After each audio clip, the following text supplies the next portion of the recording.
Alright, so what y'all about to see here are some clips that from my senior presentation this year, which my presentation was on the emotional body and the importance of it. So you're gonna have these are basically audio clips from, well, really videos, but not of me specifically, talking about the emotional body and just emotions in general. So stay tuned and yeah, it shouldn't be too long. All right, we're gonna start it up. Looking at me here, and all of a sudden I might take that as like a challenge, like because I have a bunch of anger built up in me. I'm just like, for some reason I want to snap, or I just have a lot of anxiety because I've suppressed a lot of nervousness or whatever. Or I mean, simply something so easy as someone insulting me could just make me start crying because of how much that's been built up. It's just literally expanding, but because you're trying to constantly fortify and block that area off within you, that's that's what that suppression will do, and that'll lead to, especially to mental and physical damage. So what happens is that, when I was talking about coping, your mind, you're going to tell yourself stories in order to tell yourself, oh, I should be feeling these things. Or physically, your body can actually compensate, and that's where like disorders can form, like depression, anxiety. Not like the only cause, but that can definitely cause it because there's so much buildup in charge. If there's no discharge whatsoever, it's going to compensate and express itself in any other form that it possibly can. Because you're basically just suffocating it, and it wants to get out, but you're not allowing it to.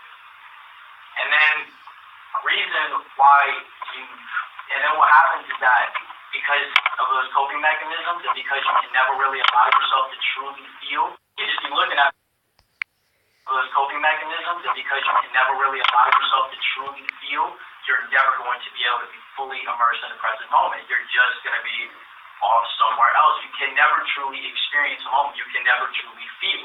If you can't truly feel, you cannot be fully immersed in a full moment and actually be able to get what's going on. Like, for example, like what I'm feeling, kind of like that still shakiness, that's allowing me to be fully immersed in here. I can't go anywhere else because that's the feeling. And some of us want to shut that off. It's like, oh, I'm feeling this way. No, because we don't want to be in that situation that leaves us vulnerable, or that leaves us in that position like, not really feeling that. No, I don't feel nervous. So we just try to brush it off and cope anyway and get ourselves out of that moment. When you're with your emotions, you are in that moment. And then, I mean, at the simplest core, I mean, your emotions, like I was just saying, you experience it, and then there's signals to things. So, for example, whenever you feel an emotion you typically don't like, that is a signal that something is out of line, right? Whatever you're trying to align with, what you want or what you need, is not in line with those coping.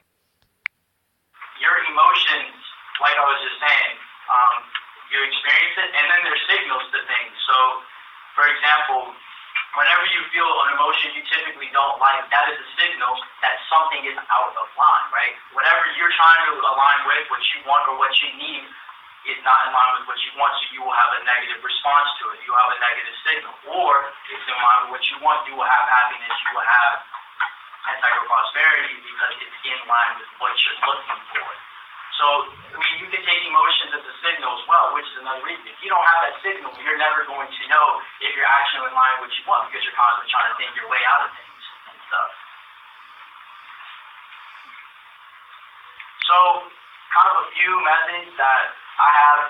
This is the one that was demonstrated at the beginning.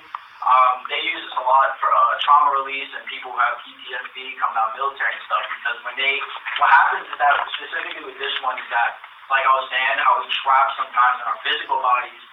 What has to happen, like you see me throwing myself around, going crazy like that, that's me trying to release any sort of neurological pattern I've associated and trying to hold that emotion back. So when I'm throwing, your emotion trap sometimes in our physical bodies.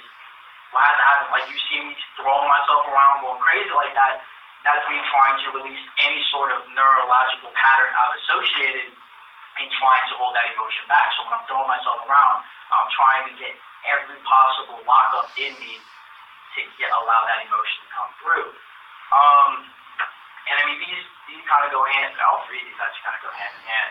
I've done meditation techniques as well, where I've taken a specific emotion I felt at a very intense rate, and then I'll just literally sit with it and allow it to circulate. I'll try and notice it, kind of just get the feel for it, okay, what's going on, and then just allow myself to be completely 100% present with the emotion. Instead of trying to constantly run from it, like most of us would do, where we shun it away, you actually allow yourself to endure a vulnerable process in order to really have a conversation with these emotions, just you and the emotion exchanging and coming together.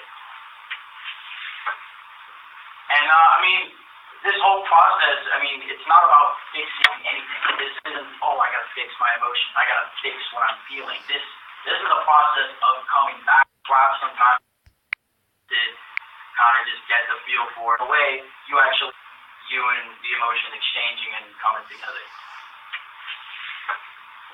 And this whole process, it's not about fixing anything. This isn't, I gotta fix my emotion. I gotta fix what I'm feeling. This is a process of coming back with what you tried to shut off. I'm not necessarily saying, you need to have an emotional reaction every time you're about to break down. There's situations where you got to put that to the side and save it for later. But the more you put it to the side and save it for later, that's when those impacts will come and you will suffer those consequences. The whole thing with your emotions is that because they're a part of you, they are a physical response to what goes on in your body, there has to be a process of fully integrating yourself with those feelings and those emotions.